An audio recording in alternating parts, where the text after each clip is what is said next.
Dear students, very good morning. बेटा आज है 22 तारीख और अपनी जो वर्कशीट नंबर 21 हम करेंगे। जैसा मैं आपको हमेशा बताता हूँ, आपने ऐसे ही करना है। आप अपने फ़ोन की स्क्रीन को अपना कॉपी का पेज मानेंगे और ऐसे ही इधर लिखेंगे subject English class 9th worksheet number 21। Name of the student अपना नाम लिखेंगे, name of the class teacher मेरा नाम लिखेंगे और डेट 22 अगस्त आप यहाँ पर लिखेंगे।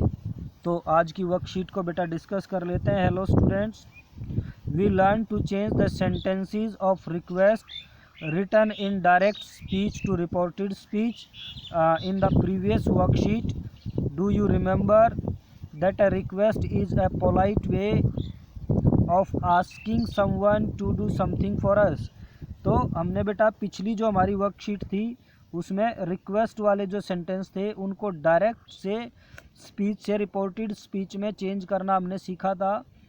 आपको ये भी याद होगा कि रिक्वेस्ट एक जो है पोलाइट वे है, एक जो है विनम्र क्या तरीका है किसी से कुछ कहने का, किसी से कुछ करवाने का।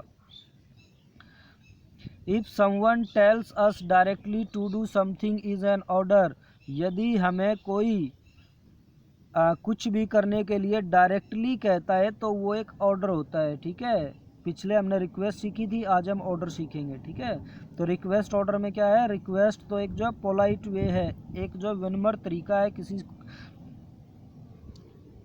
जो किसी को कुछ जो है कहने का। और ऑर्डर क्या है, जब कोई भी किसी को जो है डायरेक्टली कहे वो ऑर्डर हो जाएगा। रीड द वर्ड्स बिलो, नीचे जो वर्ड्स दिए गए उनको आपने जो है पढ़ना है और उसके बाद circle those which you think are related to directly telling someone to do something. तो जो हमें ये दिखा रहे हो कि किसी को कुछ जो डायरेक्टली कहा जा रहा हो, डायरेक्टली कुछ बताया जा रहा हो, डायरेक्टली कुछ कहा जा रहा हो, ऐसे वर्ड्स। जैसे वार्न है, चेतावनी जो डायरेक्टली दी जाती है। ठीक है, बेग नहीं होगा, ऑर्डर हो जाएगा और कमांड हो जाएगा, रिक्वेस्ट भी नहीं होगा, आस्क हो जाएगा और फॉरबिड भी हो जाएगा और आपका फॉरबिड भी हो जाएगा। ये हो गए बेटा। How to change sentence of order in reported speech. It is similar to what we did while changing request sentences to reported speech. ठीक है, ऑर्डर वाले सेंटेंस को कैसे चेंज करेंगे ये उसके सिमिलर होगा। किसके सिमिलर होगा, जो हमने रिक्वेस्ट वाले सेंटेंस किए थे। वी हैड फॉलोड, हमने उसमें ये आस्क लगाया था नाउन प्रोनाउन और उसके बाद जो है टू इन्फिनिटिव लगाया था। ये पिछली वर्कशीट की बात है बेटा, 4 वर्कशीट आ चुकी हैं इसकी, इस टॉपिक की ये चौथी वर्कशीट है।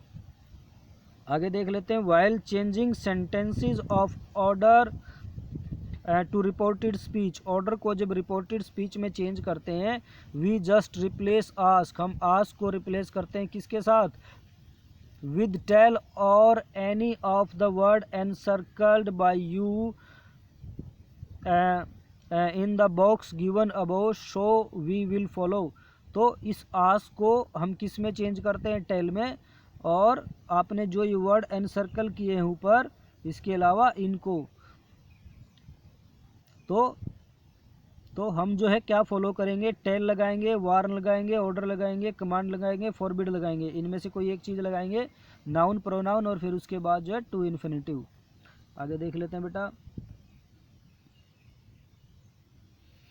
लेट अस सी सम एग्जाम्पल्स, कुछ एग्जाम्पल्स देख लेते हैं। पहला example, the teacher said look up the meaning of the difficult words in the dictionary. तो इसका क्या हो जाएगा, द टीचर, अभी शेड का आपका हो जाएगा told us, the teacher told us, फिर उसके बाद टू लगाना है हमने। ठीक है, टू, फिर उसके बाद एज इट इज हो जाएगा, to look up the meaning of the difficult words in the dictionary. अगला देख लेते हैं, the policeman said to the robber. तो क्या हो जाएगा, द पुलिसमैन, यहाँ पर आपका शेड टू हो गया वार्न में। पुलिसमैन किसी रॉबर को क्या करेगा, वार्न ही तो करेगा। ठीक है, वार्न द रॉबर, फिर उसके बाद हम लगाएंगे अभी इधर जो नोट टू मूव। ठीक है, नोट टू मूव। ये देख लेते हैं third one, the grand said to Pawan come home before 7 PM। तो यहाँ पर इसका क्या हो जाएगा, ग्रैंड मदर टोल्ड पवन, फिर इसके बाद आ जाएगा टू। हमने यहाँ सीखा था नाउन प्रोनाउन के बाद क्या आ जाएगा, नाउन प्रोनाउन के बाद टू इन्फिनेटिव, टू आ गया। फिर आगे यूँ का यूँ, come home before 7 PM। I said to Tommy sit down, I order Tommy to sit down. ठीक है। Father said don't forget the lunch, father told me not to forget the lunch. तो ये बेटा आपकी जो वर्कशीट है, इसके आपको एक्सरसाइज में 5 सेंटेंस दिए गए हैं, इनको आपने चेंज करना है ऑर्डर वालों को रिपोर्टेड स्पीच में। एक मैं करा देता हूँ, बाकी 4 आप अपने आप से करेंगे। The doctor said to the patient, तो क्या हो जाएगा, the doctor as it is आ जाएगा। सेड टू किस में बदल जाएगा, टोल्ड में।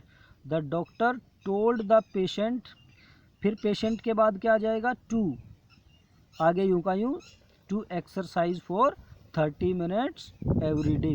तो बेटा ये आपकी जो वर्कशीट होगी, 4 सेंटेंस हो रहे हैं, आप अपने आप से जो करने की इसको जो कोशिश करेंगे, आप आराम से इसको जो कर पाएंगे। बेटा किसी की समझ में नहीं आता तो इस जो है वीडियो मैसेज को आप 3-4 बार ज़रूर देखें, और फिर भी अगर किसी बच्चे को कोई प्रॉब्लम रहती है तो मुझसे ज़रूर पूछें बेटा।